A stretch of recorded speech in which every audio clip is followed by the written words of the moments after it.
Chers amis, bonjour. Bonjour à tous les Ivoiriens, à tous les Africains qui me suivent au jour le jour, à tous les membres du FRUA. Le FRUA, c'est le Front pour le réveil et l'unité africaine. À tous les résistants à travers l'Afrique, à travers le monde. J'aimerais vous dire bonjour. Je suis Yves Aïpo.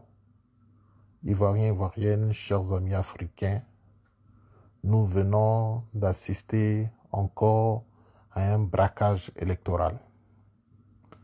Comme l'a si bien dit le président Laurent Gbagbo lors de sa dernière interview avec Alain Focar. Braquage électoral qui a conduit à plusieurs morts. Avant toute chose, je voudrais vous faire remarquer que le RDR ne prend jamais la responsabilité de ces morts, de ces tueries. Vous avez remarqué qu'en 2000, lors des élections contre Guy Robert, le président Laurent Gbagbo a demandé à ses partisans de descendre dans les rues pour réclamer la victoire. Alassane Ouattara a aussi appelé ses partisans à descendre dans les rues. Des gens sont morts. Et après, le RDR a demandé une enquête parce que, disait-il, c'était un charnier dirigé contre les nordistes. En plein Abidjan, chers amis. Et en 2002, 2 ans plus tard, il y a une rébellion qui fait des milliers et des milliers de morts. Lorsqu'on parle de cette rébellion et qu'on la critique, le RDR dit tout simplement que c'est à cause du charnier.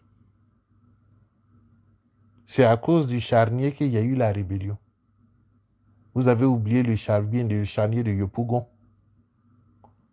Parce qu'ils sont incapables de critiquer les atrocités de la rébellion.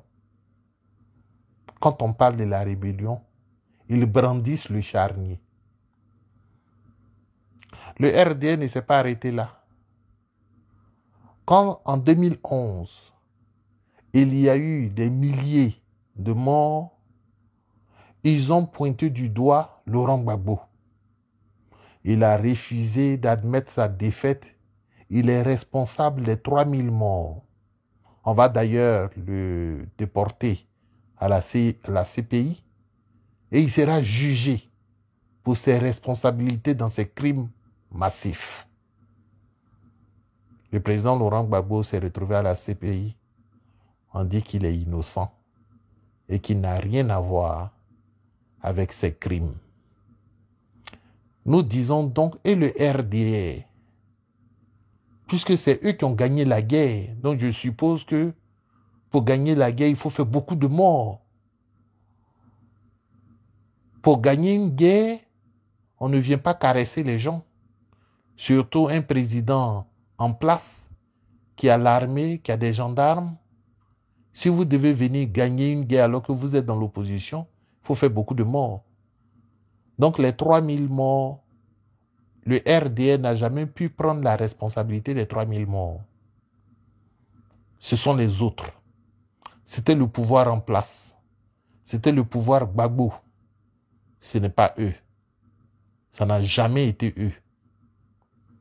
Ensuite, en 2015, première élection organisée par le pouvoir Ouattara.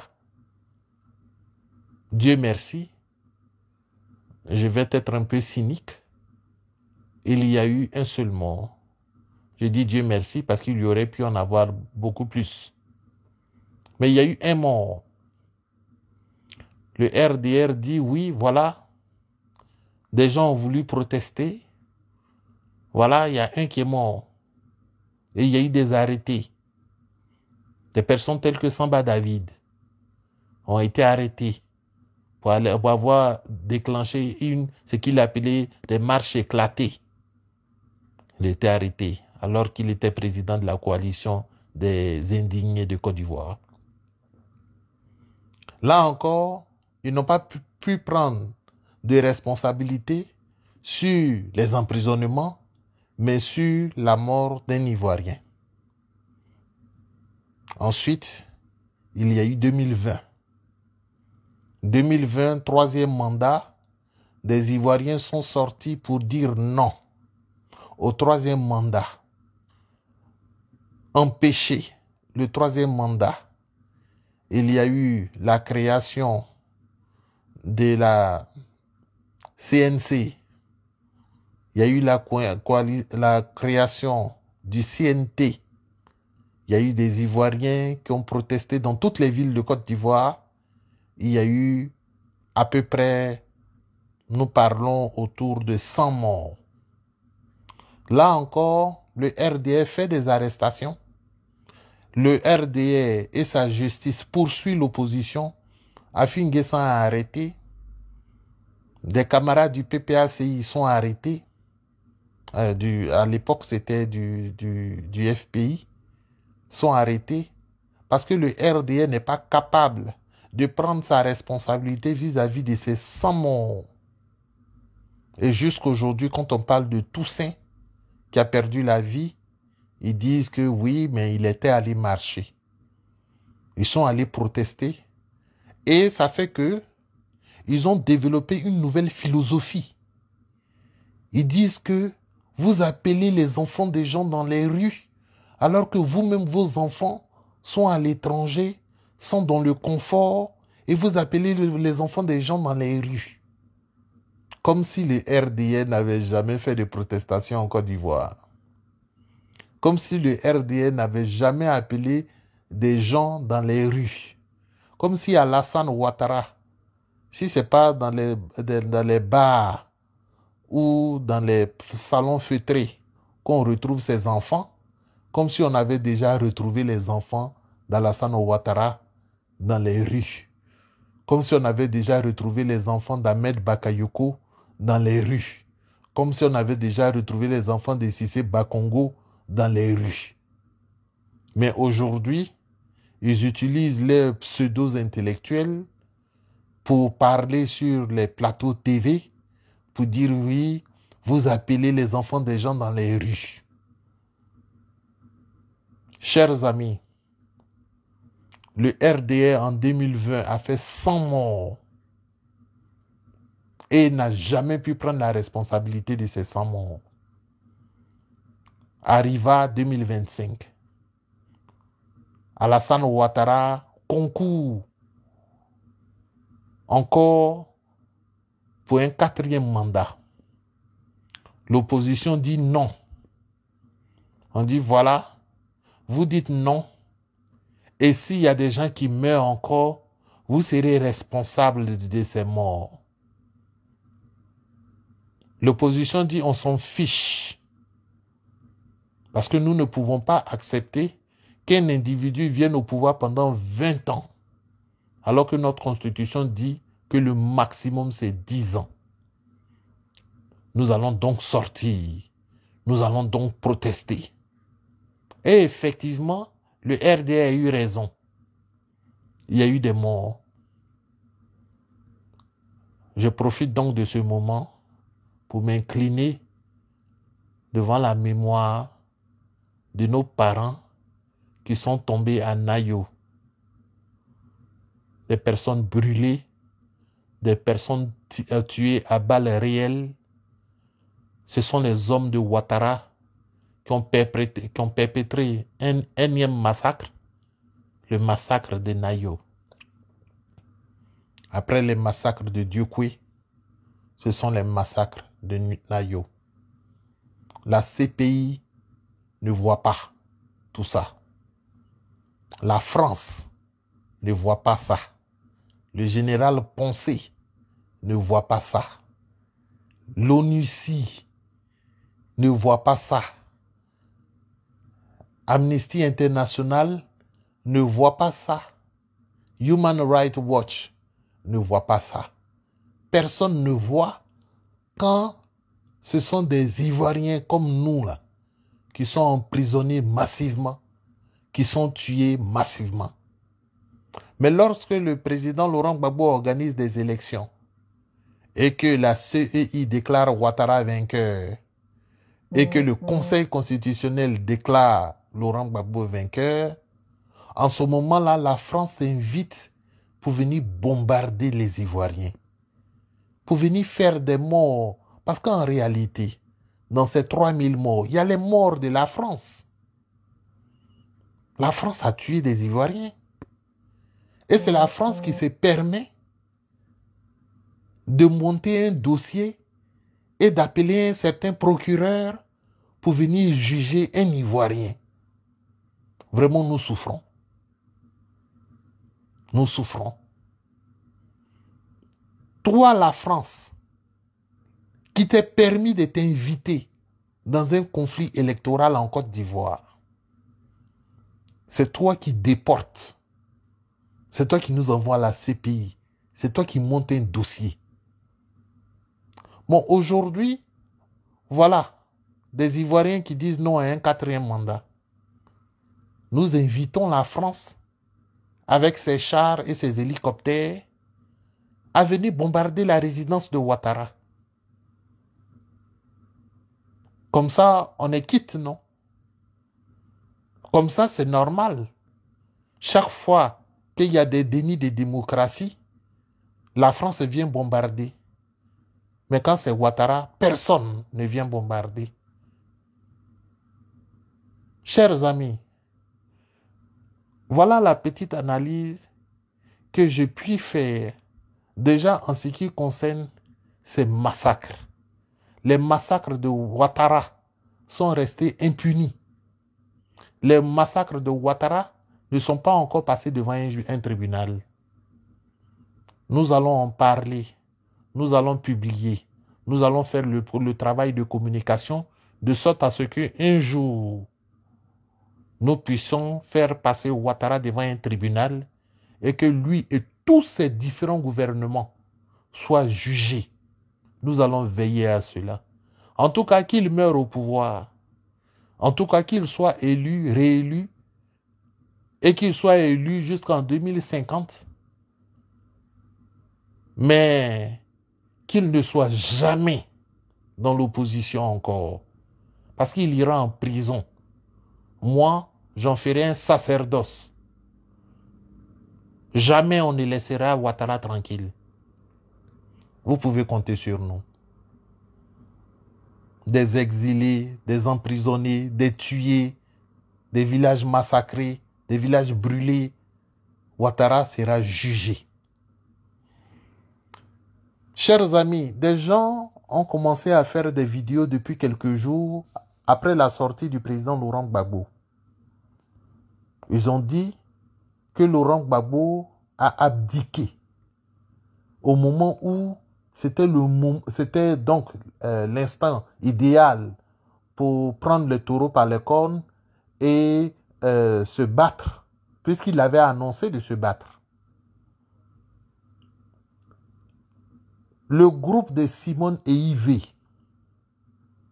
le groupe de Charles Blé Goudé ont envahi les réseaux sociaux pour dire que voilà, vous avez envoyé les gens dans les rues, ils sont morts et vous, vous êtes paisibles chez vous. Vous allez laisser Ouattara devenir président. Donc ce que vous avez fait là, c'était un mauvais calcul. Il aurait fallu soutenir Simone de sorte à ce qu'elle ait beaucoup de voix et qu'elle devienne présidente. Mais eux, ils estiment que c'est nous qui avons fait le mauvais calcul. Je plante le décor. Chers amis, c'est aujourd'hui la communication du MGC. Aujourd'hui, c'est ça la communication du COJEP. Vous partez sur toutes leurs pages. Ils ne font que cette communication. Je vais d'abord revenir sur les propos du président Laurent Gbagbo. Le président Laurent Gbagbo, on lui pose la question de savoir est-ce qu'il va se retirer politiquement, est-ce que c'est la retraite? Il dit il n'y a pas de retraite en politique, ce qui est correct. En politique, la retraite est déterminée par la Constitution.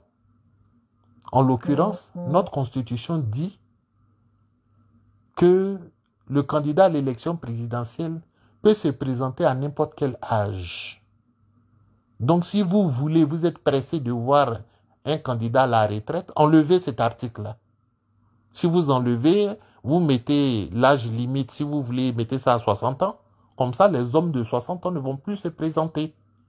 Mais quand on se réunit avec des intellectuels et qu'on fait voter une constitution et qu'on prend le soin d'enlever l'âge limite et puis après on vient créer un débat pour dire oui, l'âge de la retraite, j'ai l'impression que les gens sont tombés sur la tête en Côte d'Ivoire.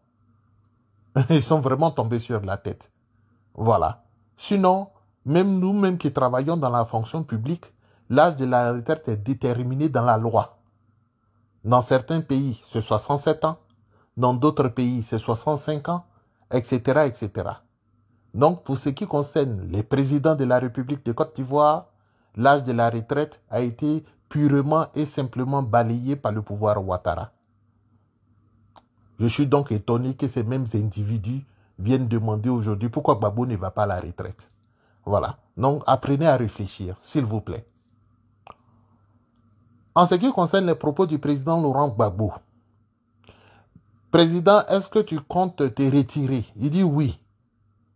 Je compte me retirer très bientôt. Je ne participerai plus, en tout cas au premier plan, à des activités politiques, tant à l'intérieur qu'à l'extérieur de mon parti.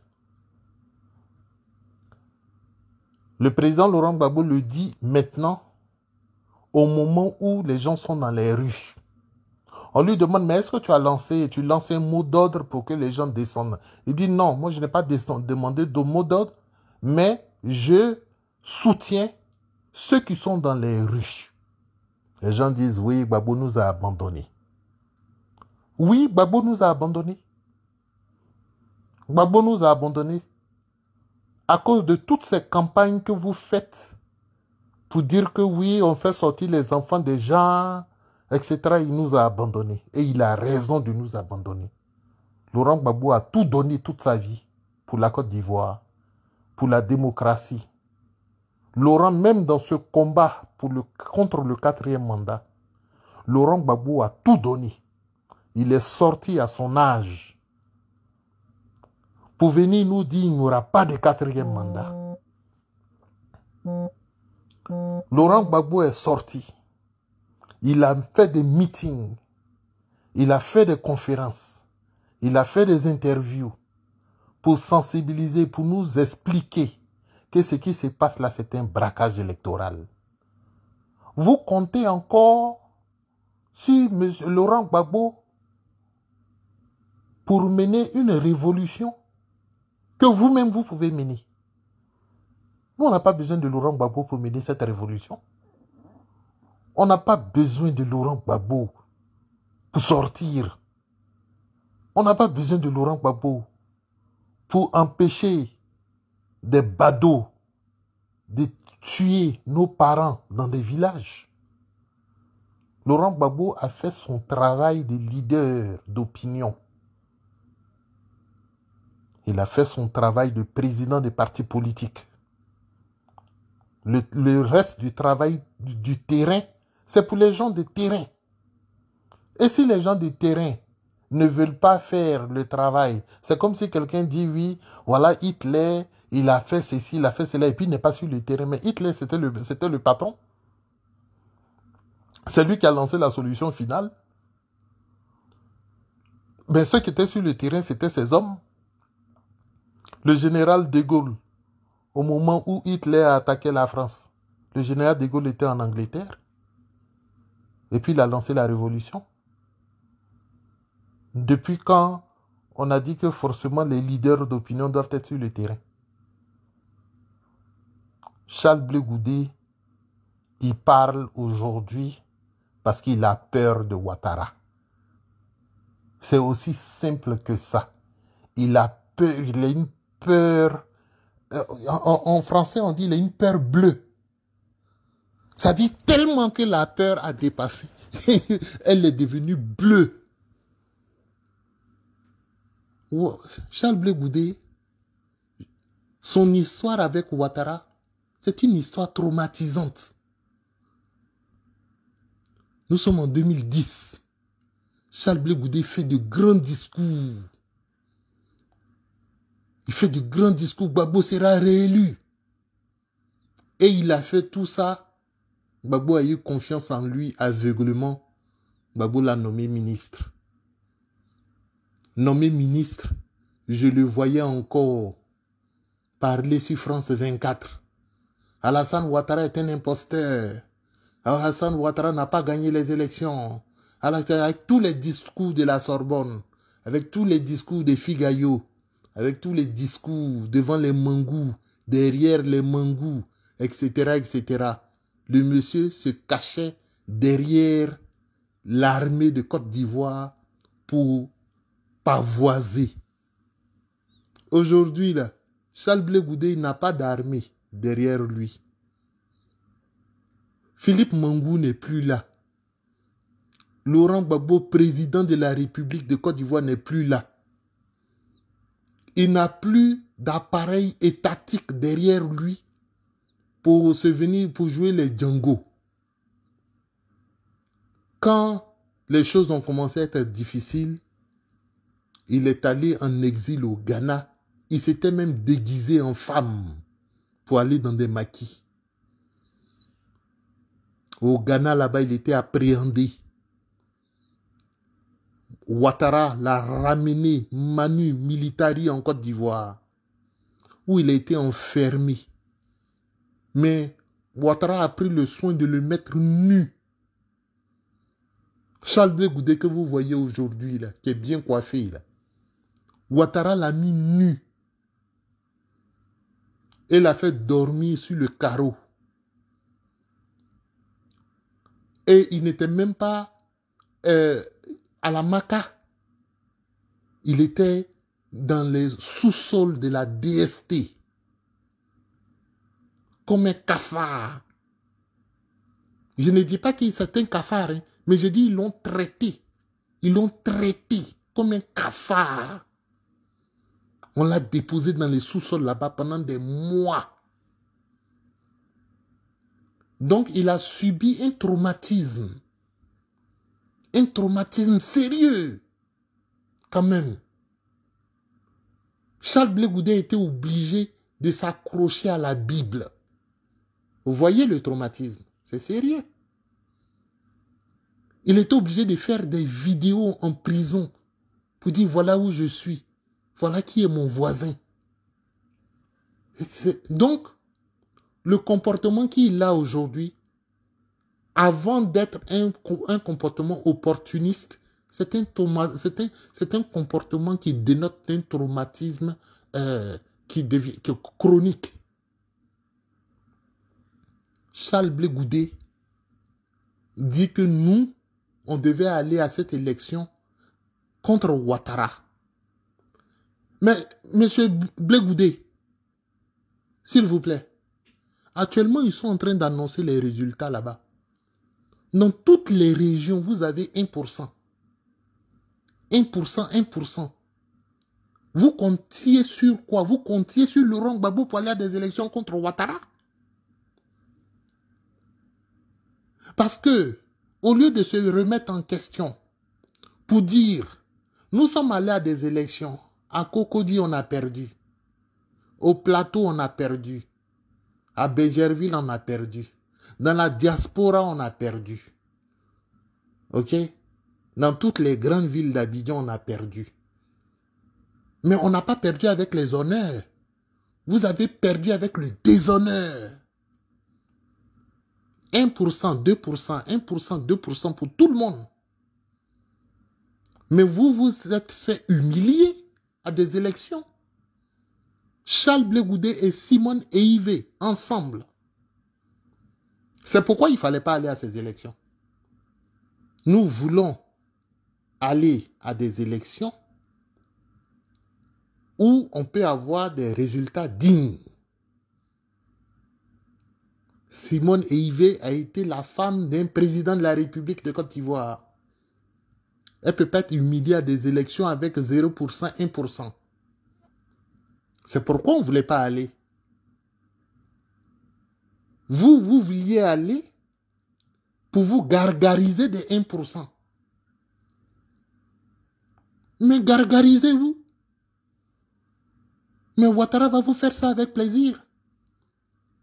Il va dire qu'il vous a tous battus au premier tour avec 90%. C'est déjà préparé. Ça sera publié là bientôt. Il n'y a pas de problème. La France attend ça aussi pour faire passer ça dans tous leurs journaux. Vous pensez que nous, on est fous, on est stupides? Et vous dites, oui, mais on vous avait dit de nous soutenir. Ah, donc vous comptiez sur Tidiane Thiam. C'est Thiam qui va mettre Simone au pouvoir. C'est Gbagbo Laurent qui va mettre Simone au pouvoir.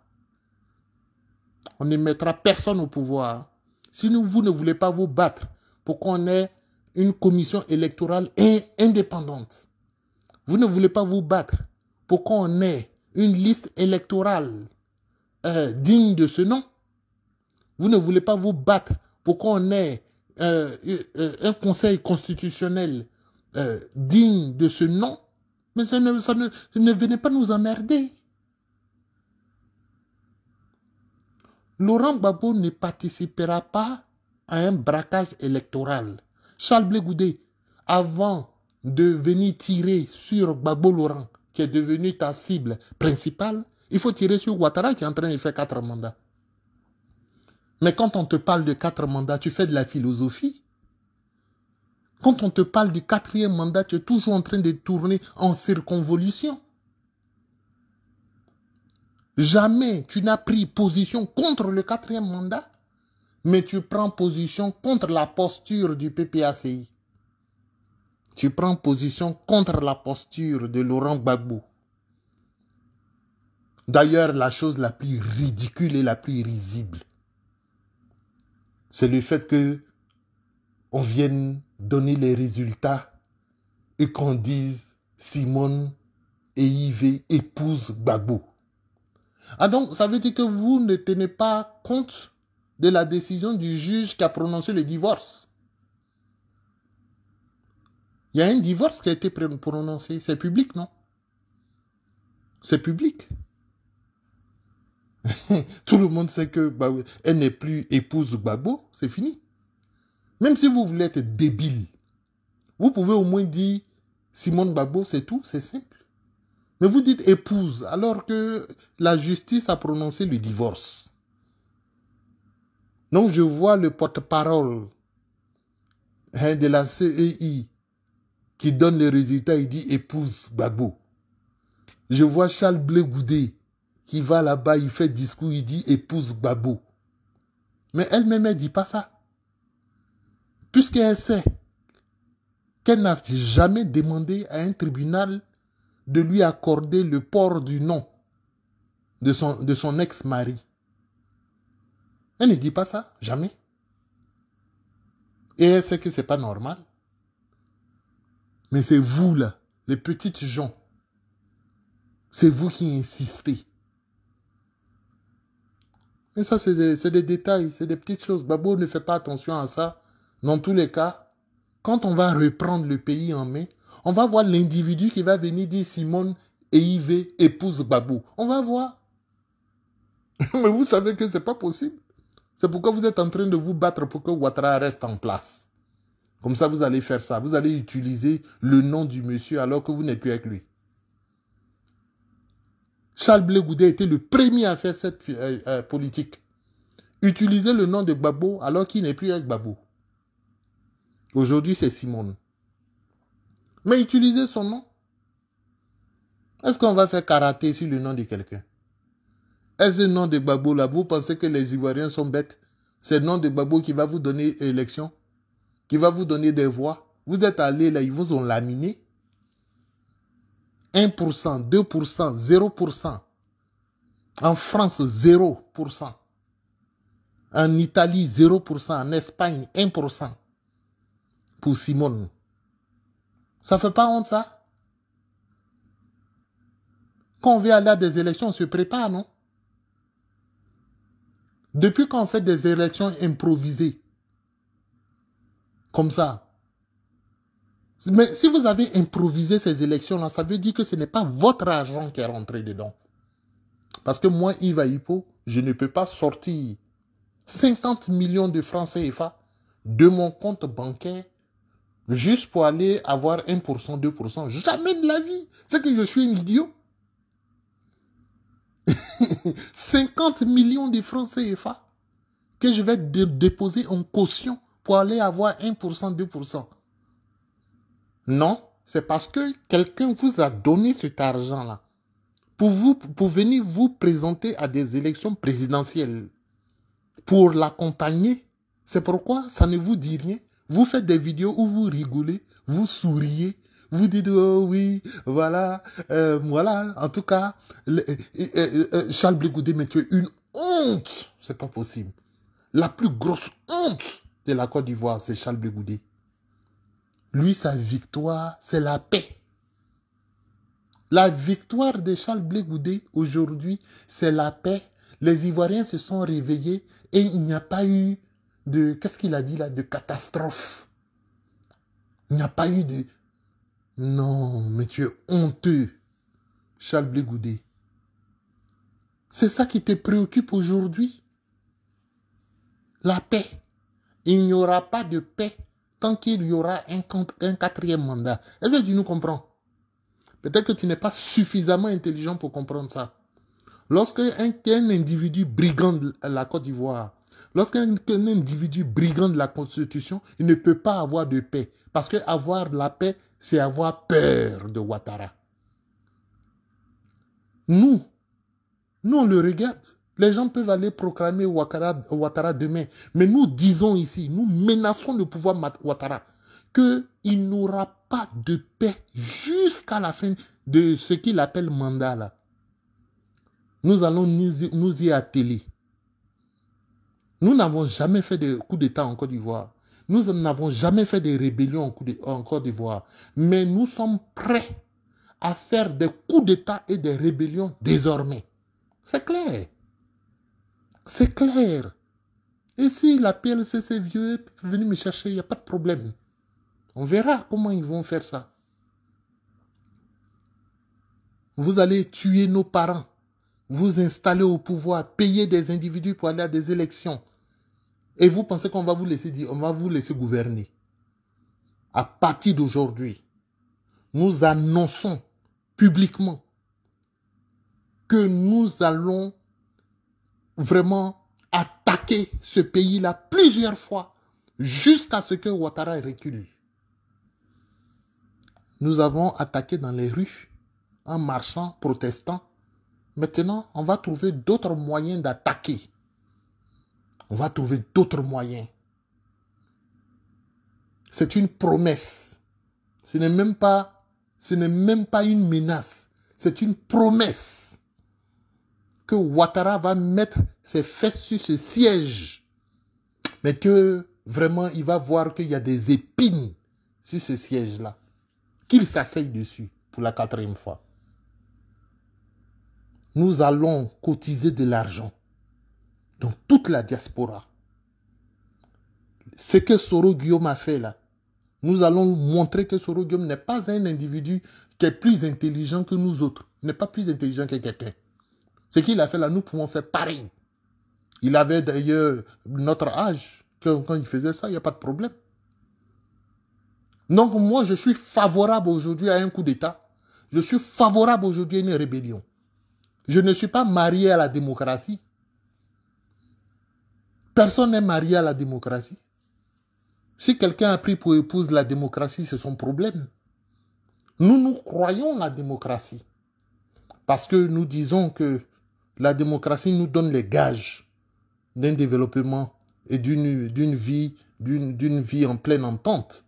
Mais lorsque des individus marchent sur la démocratie, les individus perpètrent des massacres dans nos villages et nous narguent. Mais on n'a plus rien à foutre avec la démocratie. Donc nous menaçons le pouvoir en place. Et désormais, nous disons que Ouattara doit maintenant garder les yeux ouverts quand il dort. Parce que nous sommes arrivés à un moment où nous allons, quand les gens vont nous appeler pour dire, bon, écoute, nous, voilà, on est en train de se préparer ici, nous allons dire, oui, il n'y a pas de problème, nous arrivons. Nous arrivons. Si les gens veulent, ils peuvent dire, oui, on va faire des captures, on va utiliser ça dans 5 ans, 10 ans contre toi, pour dire que ce n'est pas toi qui as fait l'apologie de la violence. Je fais l'apologie de la violence contre le 4e mandat.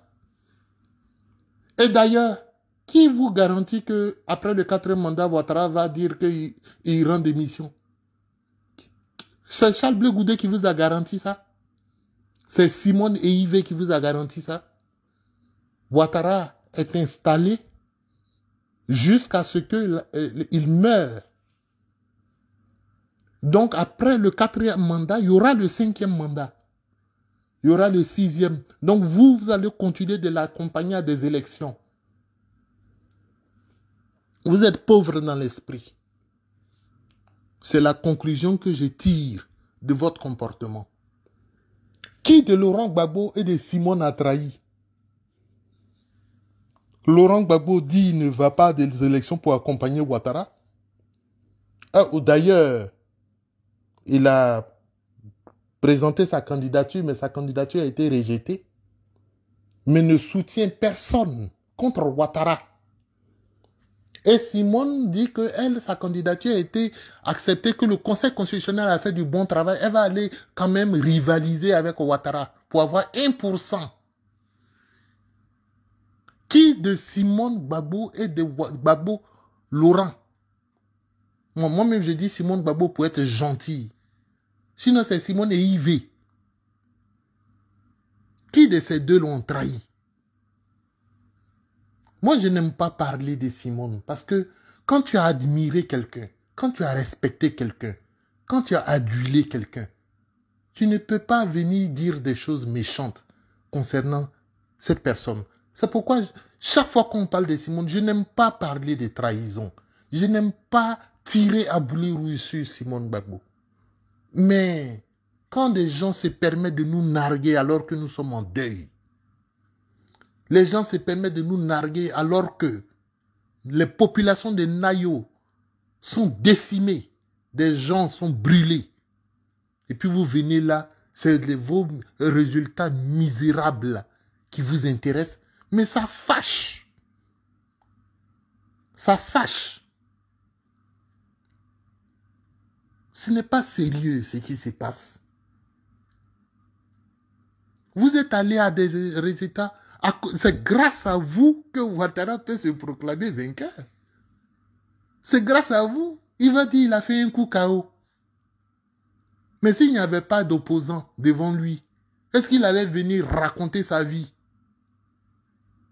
Nous avons fait le bon choix. Charles Blé Goudé, tu devais être dans les rues. Tu es jeune, non? Toi, c'est Gbagbo qui a 80 ans. Hein? C'est Gbagbo que tu attendais dans les rues. Mais toi, tu es là, il y a un 4e mandat. Quelle honte! Plus jamais de ma vie, je ne vais me tromper pour accorder du respect à un individu du nom de Charles Blé Goudé. Plus jamais de ma vie. Jusqu'à ce que je meure. Franchement, vomi à jamais. Même s'il devient président un jour dans 20 ans, ce que je te souhaite, hein, deviens président. Moi, je n'ai pas besoin, je me construis moi-même. Je suis un individu, je peux travailler de mes 2 mains. Moi, je n'ai pas besoin d'un président. Si tu veux, il faut devenir président de la Côte d'Ivoire. Je ne peux plus jamais te respecter. On va te respecter sur quelle base? Violation de notre constitution, tu n'as rien dit. Tuerie de nos frères, tu n'as rien dit. Toi-même, Charles Blé Goudé, on fait des injustices à ton parti politique. Ton parti politique n'a pas de députés. Ton parti politique n'a pas pu se présenter à l'élection. Toi-même, on ne sait même pas si tu as posé ta candidature. C'est-à-dire, quel est ton rôle? C'est-à-dire, tu joues un rôle de cafard, un rôle de pestiféré. Tu es là pour emmerder les calculs des gens. C'est tout ce que tu joues comme rôle. C'est terrible, ça. Incroyable. Il faut soutenir Simon, il n'y a pas de problème. Mais les résultats seront publiés bientôt, non? Nous, on va bien rigoler. Qu'il publie les résultats. Nous, on va bien rigoler. Parce que Ouattara va vous classer comme ça. Il va dire, lui, il est premier avec 90%. Et puis, à chacun, il va vous donner 2, 3, 2, 3, 2, 3. Ne vous en faites pas. Quand vous allez finir ça, j'espère que Ouattara va vous donner, peut-être en plus de l'argent, qu'il va vous donner des postes. Comme il a fait pour comment il s'appelle comme il a fait pour Kakabe. Voilà. Il a déjà fait, il n'est pas à son coup d'essai. Il a déjà fait la même chose avec Kakabe. Il lui a donné le poste de ministre de la Réconciliation nationale. Mais Charles Blé-Goudé, tu peux bien occuper ce poste-là. Tu es d'ailleurs rentré pour ça. Est-ce que vous vous souvenez que chaque fois, quand Charles Blé-Goudé est rentré de la CPI, tous ses discours, c'était, je suis venu pour recoudre le tissu social. Quand il a commencé ses premiers discours, il a dit, voilà, il est venu pour prendre le poste de Kakabe. Pour ceux qui m'ont écouté déjà à partir de 2019, je disais ça déjà, j'ai dit, voilà, il est venu pour essayer de voler la place de Kakabe. Donc, Alassane Ouattara, voilà un individu qui peut être le ministre de la Réconciliation nationale. Hein, vos choses-là. Hein, ça n'existe pas ici. Hein. Ministre de la Réconciliation. Les gens créent des ministères, c'est pour faire des choses intéressantes. Ils créent des ministères, c'est pour faire avancer l'éducation. C'est pour faire avancer l'économie. C'est pour faire avancer l'agriculture. C'est pour faire avancer la recherche. Vous créez des ministères pour dire merci à des individus qui vous ont permis de vous installer au pouvoir pendant une vingtaine d'années. Et ne pas permettre à d'autres intellectuels, à d'autres jeunes, de pouvoir aussi entamer des carrières ministérielles, des carrières politiques, des carrières pour devenir président aussi. D'autres Ivoiriens veulent le faire, mais ils ne peuvent pas parce que Ouattara est là pendant 20 ans. N'importe quoi. Nous allons rendre ce pays ingouvernable. Nous allons tout Niagami. Nous aussi, on va faire ça. Chers amis, Laurent Gbagbo n'a pas trahi la lutte. Laurent Gbagbo n'a jamais trahi. Laurent Gbagbo a tout donné. Quand il était jeune, et même aujourd'hui à ses 80 ans, le président a participé à tous les combats. Lorsqu'il était à la CPI, il a participé au combat contre le 3e mandat. Laurent Gbagbo, avec ses lieutenants, ont participé à tous les combats. Contre Houphouët-Boigny, contre le monopartisme, pour le multipartisme, pour que même ce que vous appelez CEI aujourd'hui, c'est le combat de Laurent Gbagbo. Commission électorale indépendante, là. Voilà, c'est le combat du président Laurent Gbagbo. Il a mené tous les combats pour que nous, on soit libres. Si aujourd'hui nous parlons de panafricanisme, nous parlons d'indépendance, tous les discours que Charles Blé-Goudé sort de temps en temps, c'est grâce au président Laurent Gbagbo. Donc, le monsieur, il peut s'asseoir tranquillement et puis regarder ses enfants faire. Comme aujourd'hui, moi, je m'assois tranquillement et puis je regarde les jeunes cyberactivistes parler et puis ils font des vidéos et puis remis la toile là. Gbagbo peut faire ça aujourd'hui. Il n'y a pas de problème. Ceux qui ont trahi, c'est ceux qui sont allés se présenter contre Alassane Ouattara alors qu'il n'y a pas eu de RLE. Ils sont allés se présenter contre Alassane Ouattara alors qu'ils savent pertinemment qu'il n'a pas le droit de se présenter. C'est ceux-là qui ont trahi. Si vous cherchez des gens qui ont trahi. D'ailleurs même, je n'ai même pas besoin de ça. Ce qui m'intéresse, c'est comment on va faire coup d'État contre Ouattara. quand il va proclamer son 4e mandat là. C'est ce qui m'intéresse. Comment on va rendre ce pays ingouvernable? C'est ce qui m'intéresse. Mais il y a des gens qui pensent que quand on est sur les réseaux sociaux et qu'on parle, nous faisons de la tchatch. Mais écoutez, si nous faisons de la tchatch, regardez. Regardez seulement. Est-ce qu'on peut venir dire comme ça en public que nous allons rendre ce pays ingouvernable et puis on ne va pas le faire? Nous allons le faire. C'est une promesse que nous faisons à Ouattara. Aujourd'hui, je n'ai pas montré mon visage parce qu'il est déjà 2 h du matin. Mais à 2 h du matin, nous, on ne dort pas. Quand Ouattara fait un 4e mandat, on ne dormira pas. Nous allons commencer dès à présent à contacter tous ceux qui peuvent nous financer.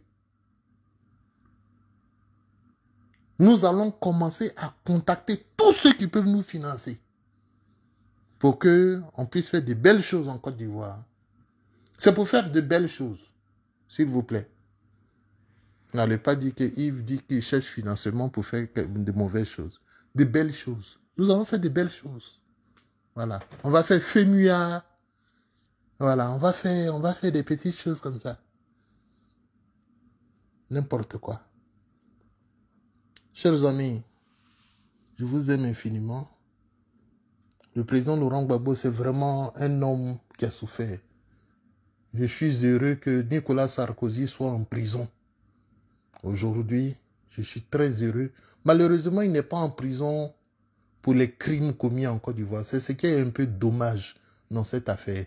Ça aurait été bien qu'il soit en prison pour les crimes commis en Côte d'Ivoire. Ça aurait été bien que des généraux Poncé soient en prison. Mais c'est pas grave. Mais un homme qui a organisé des élections, vous êtes venu tirer sur sa maison. Vous êtes venu bombarder la résidence du président à cause d'élections. Faire des milliers et des milliers de réfugiés, des gens qui étaient sur des tentes. Vraiment, les gens ont fait souffrir ce peuple à cause d'élections. Et puis aujourd'hui, personne ne parle.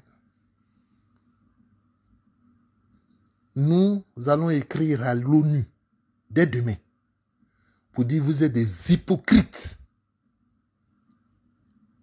Vous êtes des hypocrites. Je vais faire le courrier moi-même. Je vais leur écrire, pas pour les caresser, mais pour leur dire que vous êtes des hypocrites. Parce qu'en 2011, vous avez eu un mandat pour venir faire arrêter Laurent Gbagbo. Il n'a pas fait ce que Ouattara est en train de faire aujourd'hui. Vous avez déjà entendu que Laurent Gbagbo fait arrêter 1000 personnes à cause d'élections, à cause des protestations. Vous avez déjà entendu que Gbagbo fait brûler des villages dans le nord à cause d'élections, à cause de protestations.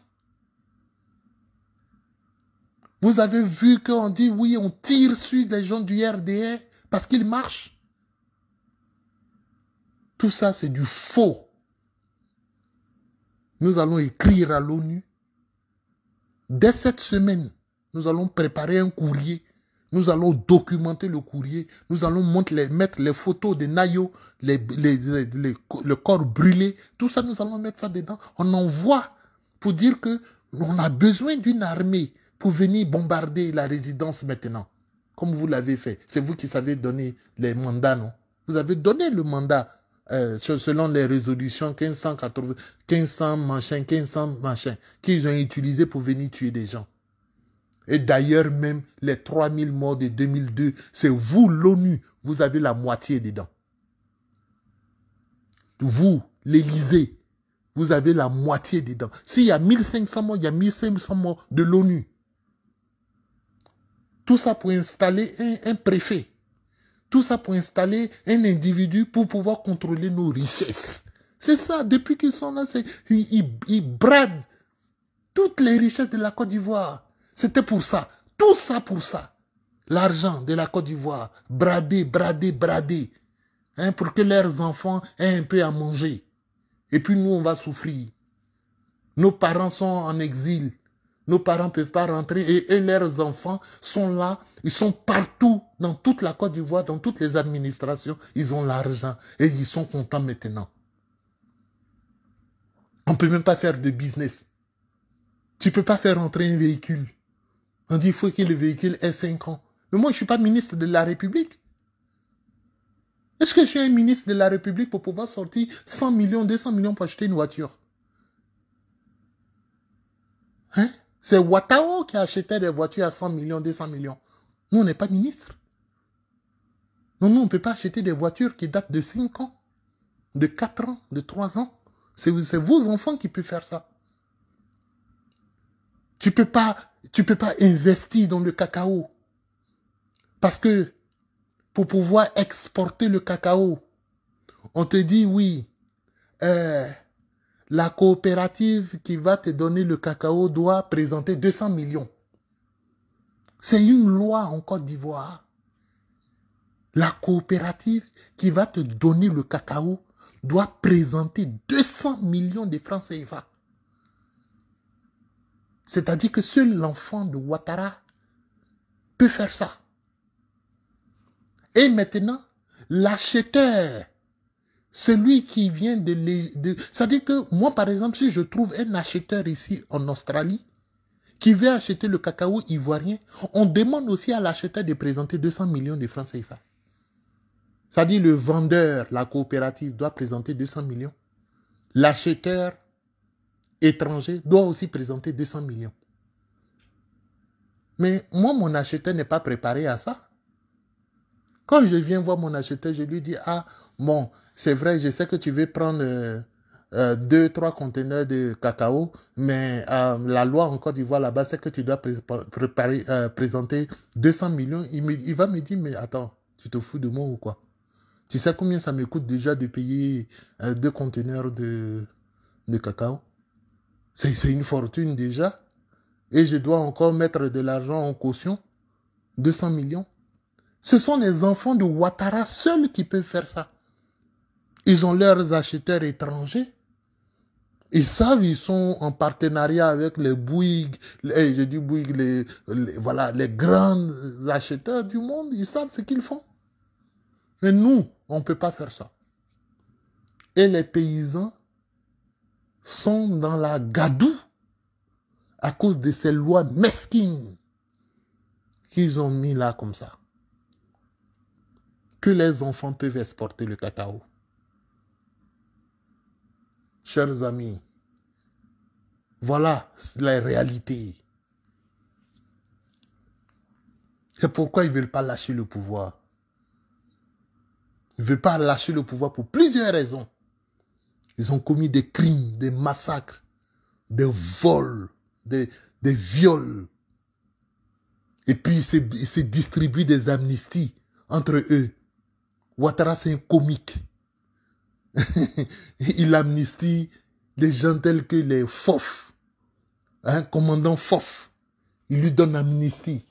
Amnistie à tous ces rebelles. Oh, vraiment. Non, mais comment Dieu qui est bon peut permettre que de telles atrocités se passent dans notre pays sans punition? C'est incroyable. Incroyable. C'est pourquoi certaines personnes ne croient pas en Dieu. C'est ça, c'est aussi simple que ça. Parce que quand tu as expérimenté des douleurs, des difficultés, quand tu as expérimenté vraiment des difficultés extraordinaires, tu ne peux pas comprendre comment Dieu est là, les bras croisés, et des injustices se passent comme ça devant nous, et puis il n'y a rien. Mais le peuple ivoirien est pris en otage. des gens peuvent faire 4 mandats et personne ne viendra délivrer le peuple. Si vous protestez, on vous tue. Vous protestez, on vous tue.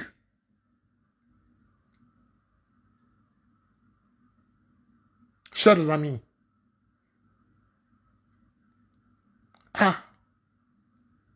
donc qui va libérer la Côte d'Ivoire?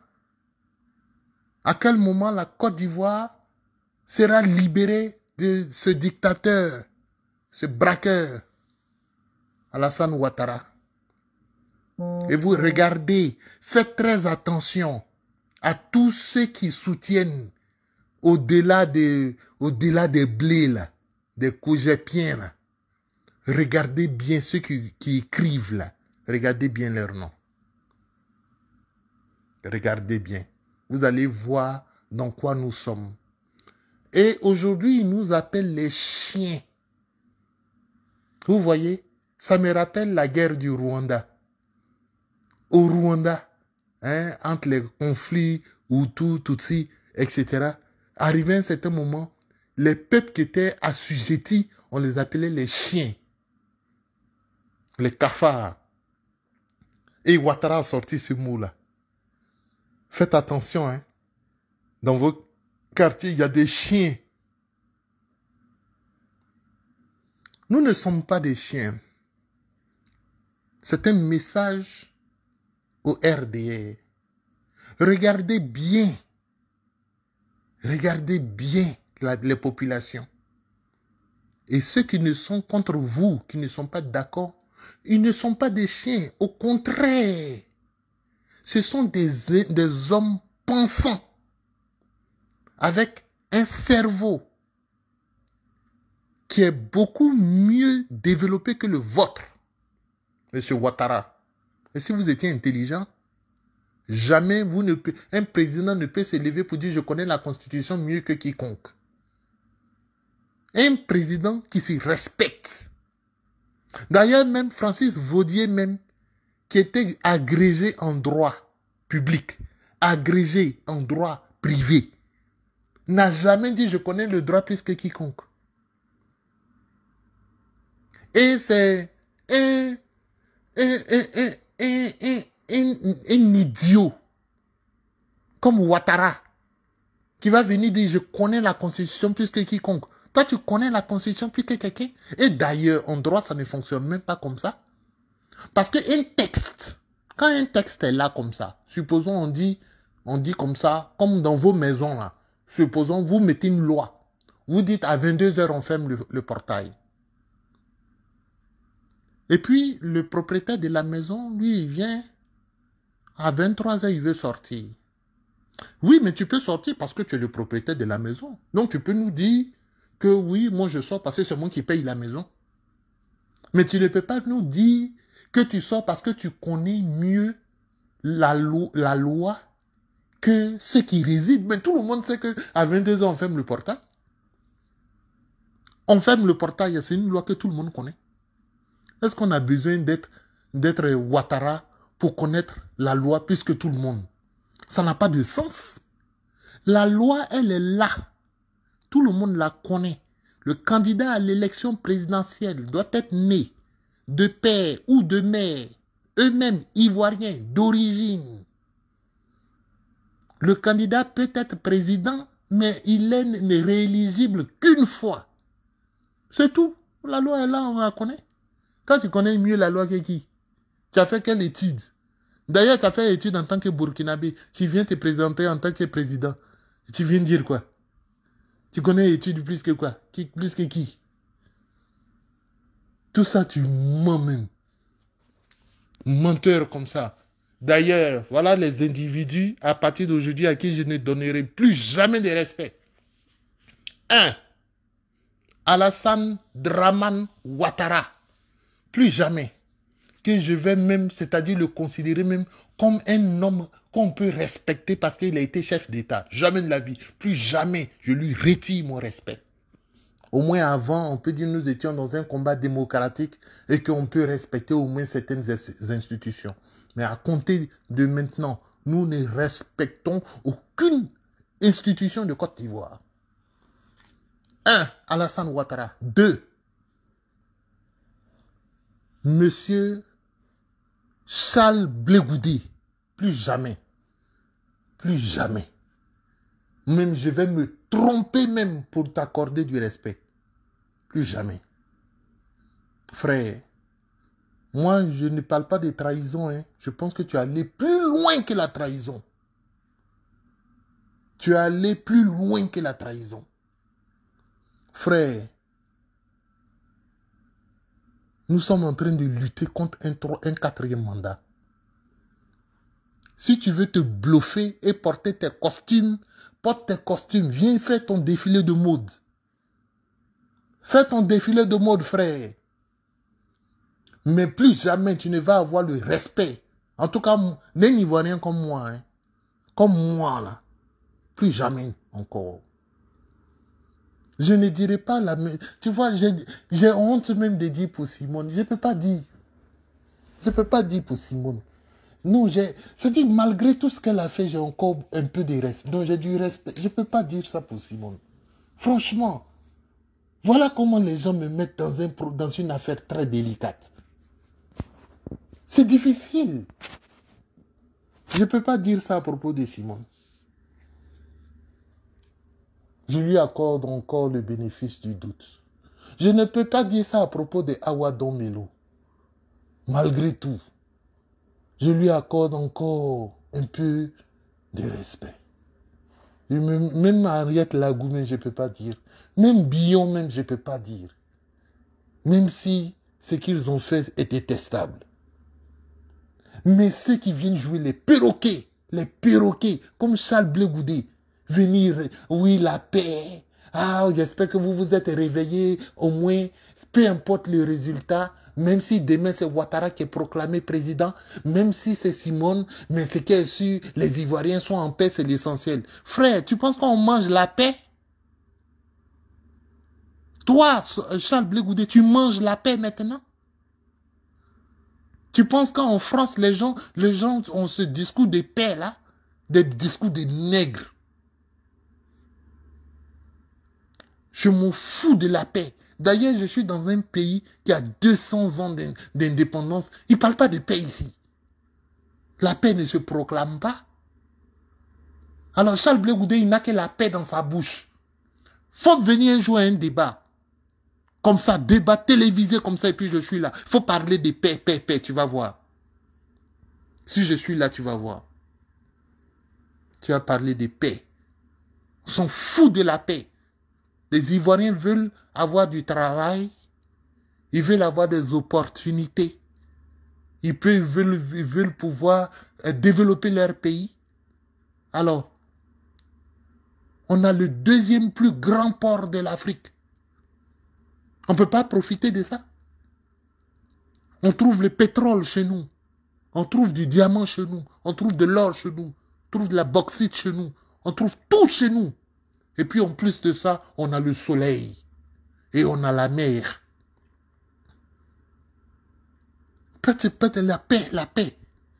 Quand Ouattara faisait rébellion, est-ce que vous avez entendu la paix dans sa bouche? En 2002, là, tu as une fois entendu la paix dans la bouche de Ouattara. C'est pas nous, on a appelé Ouattara à Marcoussis pour aller le raisonner. Quand on est allé là-bas, il cherchait un poste ministériel. Tu veux être fou toute ta vie. Pendant que nous, on veut ramener la paix, voilà, il y a une dame qui a écrit tout, c'est pas une dame, Moumouna Koulibaly. Elle dit, on veut la paix. Mais elle est Koulibaly. Mais tu es aveugle ou quoi? Les choses sont en train de se passer devant toi et tu es aveugle. Quand Abou écrit dommage, il faut préparer 2030, il est à bout. Tu vois pas? Moumouna là, il s'appelle Moumouna Koulibaly. Donc eux, ce qu'ils disent là, c'est normal. Eux, ils veulent la paix. Tout ce qu'on veut, c'est la paix tant que Ouattara est au pouvoir. Dans la paix dont eux, ils parlent là, leurs parents sont ministres. Leurs parents sont ambassadeurs. Et ils ne sont pas en exil. Et ils peuvent brûler des villages. Ils peuvent brûler des êtres humains. Il n'y a jamais de procès contre eux. Tu as une fois entendu qu'il y a eu procès contre un rebelle. Donc, eux, ils veulent la paix. Ça, c'est normal. Toi, tu t'appelles Blé, tu veux la paix. Ça veut dire quoi? Alors que tes frères Blé même sont en exil. Tu as des frères Blé qui sont en prison. Hein? Tu as des frères Blé qui sont brûlés. C'est terrible, ça. C'est pas terrible, ça. Alors. Donc, nous aussi, on veut la paix, mais c'est pas une paix idiote. C'est une paix bien pensée. Voilà. C'est une paix bien pensée. On veut une paix dans le respect de la Constitution. Hein? Moumouni, ou bien Moumouna, ou bien Mamouna. On veut une paix dans le respect de la Constitution. Sinon, une paix où chacun peut venir dire, moi, je suis là pendant 25 ans. Là. Ça, c'est pas de la paix, ça. Une paix où on arrête 700 personnes parce que les personnes protestent. Ça, ce n'est pas de la paix. Une paix où le monsieur dit qu'il fait 4 mandats, mais le Conseil constitutionnel ne peut même pas se prononcer sur pourquoi il est bien fondé à faire un 4e mandat. Je voulais au moins entendre madame qui vient de votre région, là, hein, dire qu'elle nous explique pourquoi Ouattara est bien fondé à faire 4 mandats. C'est tout ce qu'on lui demandait. On ne lui a même pas dit qu'il faut retirer la candidature de Ouattara. Il faut juste nous expliquer comment et pourquoi sa candidature est bien fondée. Voilà tout ce qu'on demandait. Tu vois que ce n'était pas difficile, non? Elle n'a pas pu faire ça. Vous parlez de paix. Non, moi je vais faire la paix pour vos belles dents. On va parler de paix pour pouvoir plaire à Charles Blé Goudé. Vous pouvez tromper les gens. C'est vous qui parlez d'immeubles. C'est vous qui parlez d'économie. Ah, regardez. En France, on ne sait même pas quel immeuble Macron a construit. On ne sait même pas quel pont Macron a construit. On ne sait pas puisque tous les présidents qui passent construisent. Voilà, on ne sait pas. C'est vous les nègres, c'est vous qui avez besoin de savoir ça. Ah oui, il a fait ça, il a fait ça.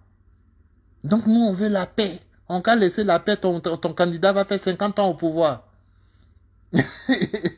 C'est une escroquerie intellectuelle. Quand je serai sur les plateaux là-bas et que Arthur Banga va venir dire voilà, nous on veut la paix, je lui dis parce que ton candidat au pouvoir, donc on veut la paix. Hein? Quand on bombardait la résidence de Gbagbo, vous ne vouliez pas la paix? Où était passée la paix? Quand on traînait tout le monde à l'hôtel du Golfe là-bas et qu'on décoiffait Simone, vous ne vouliez pas la paix? C'est aujourd'hui que les Ivoiriens ont besoin de paix. Mais nous, on avait besoin de paix en 2002. En 2002, moi, j'étais étudiant, j'avais besoin de paix. Pourquoi je n'ai pas eu la paix? Ceux qui sont venus et puis qui ont dit hey, nous, on est là pour Ouattara, il faut que Ouattara soit candidat. Alors, pour la candidature de Ouattara, nous, on ne pouvait pas avoir la paix. Vous avez eu la chance que nous, on n'est pas devenus rebelles. Vous avez la chance, chers amis, que nous ne sommes pas encore devenus rebelles. Pour l'instant. Pour l'instant, on n'est pas encore devenus rebelles. Vraiment, vous êtes chanceux. Sinon, moi, j'étais à l'université de Bouaké. J'étais là couché comme ça tranquillement lorsque les rebelles sont venus. Et ils ont arrêté mon année universitaire. Et j'ai été obligé de marcher de Bouaké jusqu'à Sakassou. Tu penses que je ne voulais pas la paix? Tu sais que de Bouaké à Sakassou, tu sais combien ça fait? 60 km à pied. À cause de Ouattara. Et aujourd'hui, vous venez là, non, nous on veut la paix, on veut la paix. Et maintenant, vous voulez la paix? Vous n'aurez pas cette paix-là. D'ailleurs, même, je vais créer un réseau même. Dès demain, je vais créer un réseau. Attendez. Vous allez voir si vous allez avoir la paix. D'ailleurs, nous, on va s'investir pour que vous n'ayez pas la paix. Vous avez eu la paix pendant 20 ans. Vous n'aurez plus la paix. Voilà. On a parlé, si des gens pensent qu'on plaisante, mais continuez de minimiser les gens. Hein. Continuez de nous minimiser. Pensez que oh, ceux-là, ils peuvent rien. Ouattara est assis. Continuez. Mais la logique dans laquelle nous sommes maintenant, vous allez voir que ce n'est plus la logique que nous avions avant. Avant, on faisait débat avec vous. Moi, j'ai participé à tous les débats sur TikTok, sur Facebook, sur YouTube. Tous les débats. J'ai débattu avec tout le monde. Même votre cocora que vous envoyez maintenant sur les plateaux TV, là. On a fait débat. C'est fini, ça. C'est fini. On ne fait plus de débat avec le RDA. Maintenant, nous allons encourager les jeunes gens à aller s'entraîner au Burkina Faso. Voilà. Nous aussi, on a des parents à Abidjan. Hein? On va voir ce 4e mandat-là, ce sera très intéressant. Nous sommes qu'au début du film. Voilà. Nous sommes qu'à l'introduction du film. Voilà. Mais je sens que de 2025 à 2030, il y aura de très belles choses qui vont se passer dans ce pays. Et je vais adorer. Je vais adorer. Je vous en fais la promesse. Mais on ne se connaît pas bien. On ne connaît pas le cœur des gens. Donc on peut les sous-estimer. Mais regardez. Portez-vous bien. Que Dieu vous bénisse, chers amis. Merci de m'avoir écouté. À très bientôt.